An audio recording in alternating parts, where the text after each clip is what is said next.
কিতাবের মধ্যে আসছে, সিদ্দিক আকবর আবু বকর ব্যবসা করার জন্য গেলেন। সিরিয়াতে ব্যবসা করতে যখন গেলেন আবু বকর সিদ্দিক, তখনও আল্লাহর নবী, আল্লাহর মেহবুব নবীজি তখনও তার সীমানেন নাই। আবু বকর চলে গেলেন সিরিয়াতে ব্যবসা করার জন্য। রাত্রিবেলা ঘুমানো, স্বপ্নের ঘরে দেখতেছেন আকাশের একটা চাঁদ, একটা সূর্য হযরত আবু বকরের কোলের মধ্যে চলে আসছে।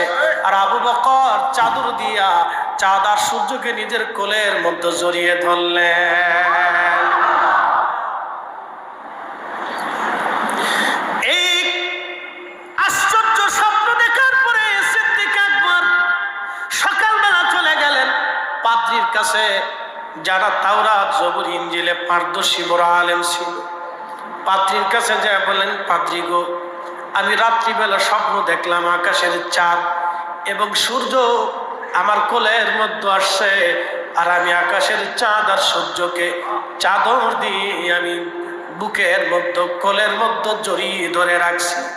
বলো রে পাদ্রী, স্বপ্নের তাবির কি বলে দাও। তখন পাদ্রী ডাক দিয়ে বলতেছে, তোমার বাড়ি কোথায়? বলে তোমার নাম কি? বলে আমার নাম আবু বকর। তুমি বাড়ি কোন জায়গা? বলে মক্কায়। তোমার বংশ কি? বলে কুরাইশ আমার বংশ।